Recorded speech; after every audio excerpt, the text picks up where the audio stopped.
ಸಚಿವ ಸಂಪುಟದ್ದು ಇವತ್ತು ಬಹುತೇಕ ಫೈನಲ್ ಆಗುತ್ತೆ ಅಂತ ಇದೆ. ಮುಖ್ಯಮಂತ್ರಿಗಳು ಮತ್ತು ಮಾಜಿ ಮುಖ್ಯಮಂತ್ರಿಗಳು ಹೋಗಿದ್ದಾರೆ. ಇವತ್ತು ರಾತ್ರಿ ಅಥವಾ ನಾಳೆ ಬೆಳಿಗ್ಗೆ ಹೈಕಮಾಂಡ್ದವ್ರ ಜೊತೆಗೆ ಚರ್ಚೆ ಮಾಡಿಕೊಂಡು ನಾಳೆ ಬರ್ತಾರೆ. ಬಂದಮೇಲೆ ಅದನ್ನು ಅಲ್ಲಿಂದನೇ ಸಮಯ ಘೋಷಣೆ ಮಾಡ್ಬೋದು ಅಂತ ಒಂದು ನಿರೀಕ್ಷೆ.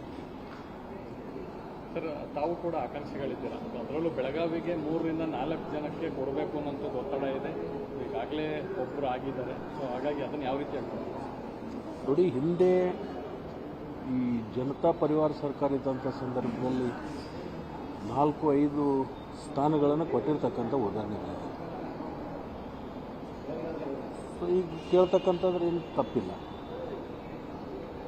ಆದರೆ ಇವತ್ತು ಜಿಲ್ಲೆಗಳು ಜಾಸ್ತಿ ಆಗೋದ್ರಿಂದ ಜಿಲ್ಲೆಗಳಿಗೂ ಕೂಡ ಪ್ರಾತಿನಿಧ್ಯಗಳನ್ನು ಕೊಡಬೇಕು ಅಂತಕ್ಕಂಥ ಒಂದು ಚಿಂತನೆ ಮತ್ತು ಚುನಾವಣೆ ಸಮೀಪ ಇರೋದರಿಂದ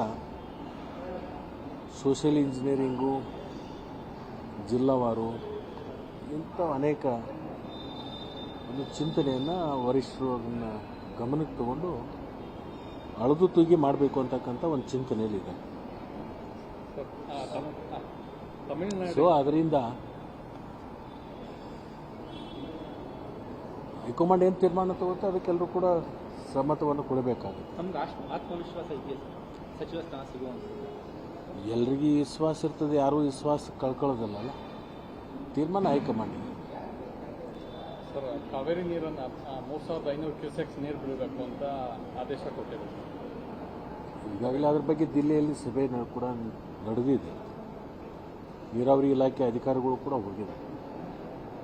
ಮಾನ್ಯ ಮುಖ್ಯಮಂತ್ರಿಗಳು ಕೂಡ ಪ್ರಮುಖವಾಗಿರ್ತಕ್ಕಂಥ ಅದರದ್ದೇ ಒಂದು ಚರ್ಚೆಯನ್ನು ಕೂಡ ತಗೊಂಡು ಹೋಗಿರ್ತಕ್ಕಂಥ ಇದೆ. ನಮ್ಮ ರಾಜ್ಯಕ್ಕೆ ಏನು ತೊಂದರೆ ಆಗದ ನಿಟ್ಟಿನಲ್ಲಿ ಅದನ್ನು ತೀರ್ಮಾನವನ್ನು ಮುಖ್ಯಮಂತ್ರಿಗಳು ತಗೋತಾರೆ ಅಂತಕ್ಕಂಥದ್ದು ನಮಗೆಲ್ಲರಿಗೂ ಕೂಡ ಒಂದು ವಿಶ್ವಾಸ ಇದೆ. ಸರ್, KPSC ಹಗರಣಕ್ಕೆ ಸಂಬಂಧಪಟ್ಟಂತೆ ಭಾಳಷ್ಟು ದೊಡ್ಡ ಮಟ್ಟದಲ್ಲಿ ಚರ್ಚೆ ಆಗ್ತಾ ಇದೆ. ಸರ್, ಹೋರಾಟಗಳು ನಡೀತಾ ಇದೆ, ಆರಂಭವಾಗ್ತಾ ಇದೆ.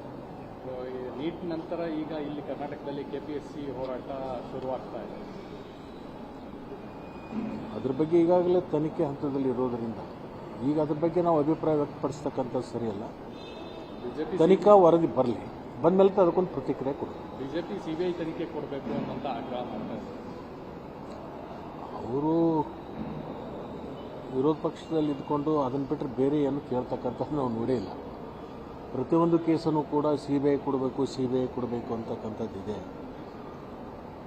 ಬಟ್ ಅವರು ಯಾರು ಈ ಹಗರಣಗಳನ್ನು ಮಾಡಿದ್ದಾರೆ ಅವರು ಈ ಒಂದು ಸಂದರ್ಭದಲ್ಲಿ ನಮ್ಮ ರಾಜ್ಯದ ಅಧಿಕಾರಿಗಳು ತನಿಖೆ ನಡೀತಕ್ಕಂಥ ಸಂದರ್ಭದಲ್ಲಿ ಅದೇನಾದರೂ ವೈಫಲ್ಯ ಆದಾಗ ಅದನ್ನು ಅವ್ರು ಕೇಳಬೇಕು. ಈ ಸಂದರ್ಭದಲ್ಲಿ ಕೇಳೋದು ಸರಿಯಲ್ಲ.